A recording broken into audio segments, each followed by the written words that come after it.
అమలాపురం చందన brothers లో discount changer December 2 నుంచి ప్రతి 5,000 రూపాయల కొనుగోలుపైన అన్ని రకాల వస్త్రాలపై వెండి ఉచితం. ఏం ఆలోచిస్తున్నారో తెలియదు, ఏ సమస్య వస్తుందో తెలియదు.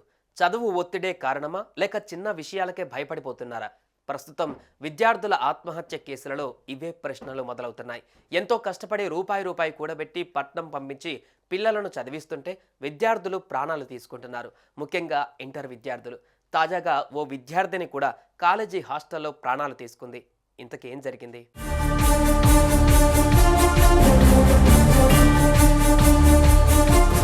ఇదిగో ఇక్కడ కనిపిస్తున్న అమ్మాయి పేరు ప్రజ్ఞారెడ్డి. వయసు 17 ఏళ్లు. హైదరాబాద్ నిజాంపేట మున్సిపల్ కార్పొరేషన్ పరిధిలోని ప్రగతి నగర్ ఎన్ఆర్ఐ కాలనీలో ఉన్న ఎన్ఎస్ఆర్ ఇంపల్స్ రెసిడెన్షియల్ జూనియర్ కాలేజీలో ఎంపీసీ సెకండ్ ఇయర్ చదువుతోంది. ప్రజ్ఞా స్వస్థలం నిజామాబాద్ జిల్లా మోపాల్ మండలం చిన్నతాడెం గ్రామం.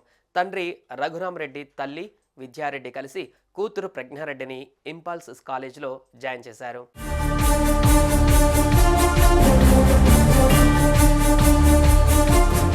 ఈ క్రమంలో ఏం జరిగిందో కానీ ప్రతిరోజు లాగానే ప్రజ్ఞారెడ్డి క్లాస్కు వెళ్ళింది. కాసేపటి తర్వాత తనకు వ్యక్తిగత సమస్య ఉందంటూ క్లాస్ నుంచి హాస్టల్ రూమ్కు వెళ్ళింది. కొద్దిసేపటి తర్వాత హాస్టల్ ఇన్ఛార్జ్ ఏం జరిగిందని ప్రజ్ఞను ఆరా తీద్దామని వెళ్ళగా రూమ్లో ఆమె ఫ్యాన్కు చున్నితో ఉరివేసుకొని వేలాడుతూ కనిపించింది. దీంతో ఇన్ఛార్జ్ వెంటనే కళాశాల యాజమాన్యానికి సమాచారం అందించింది. దీంతో అందరూ కలిసి ప్రజ్ఞను దగ్గరలోని ఓ ప్రైవేట్ ఆసుపత్రికి తీసుకువెళ్లగా అప్పటికే ఆమె మరణించినట్లుగా వైద్యులు తెలిపారు.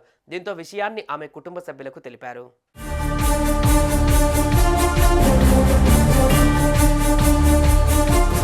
ప్రతిరోజు తమతో మాట్లాడే బిడ్డ చనిపోయిందని తెలిసి కుటుంబ సభ్యులు గుండెలు బాదుకుంటూ కాలేజీకి వచ్చారు. తమ కూతురుపైన చదువు విషయంలో కళాశాల యాజమాన్యం తీవ్రమైన ఒత్తిడి తీసుకురావడంతోనే ఇంతటి దారుణానికి పాల్పడిందని మృతురాలి తల్లిదండ్రులు వాపోయారు. కాలేజీ ఫ్యాకల్టీ వల్లే తమ బిడ్డ చనిపోయిందంటున్నారు. దీంతో ప్రిన్సిపల్తో పాటు యాజమాన్యానిపైన క్రిమినల్ కేసు నమోదు చేసి దర్యాప్తు చేపట్టారు పోలీసులు.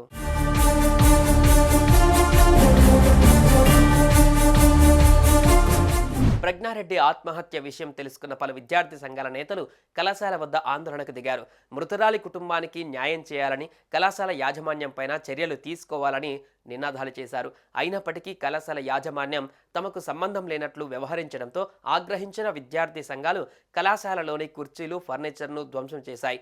ఘటనా స్థలానికి చేరుకున్న పోలీసులు విద్యార్థి సంఘాల నేతలను శాంతింపజేశారు.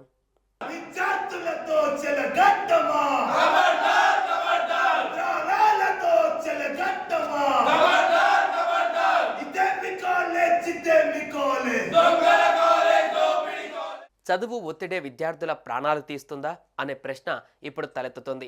ఏ సమస్య వచ్చినా తల్లిదండ్రులకు చెప్పుకోవలసిన విద్యార్థులు ప్రాణాలు ఎందుకు తీసుకుంటున్నారు అనేది ప్రశ్నగా మారింది. ఇలాంటివి తగ్గాలంటే కాలేజీలలో యాజమాన్యాలతో పాటు తల్లిదండ్రులు పిల్లలకు కౌన్సిలింగ్ ఇవ్వాలి.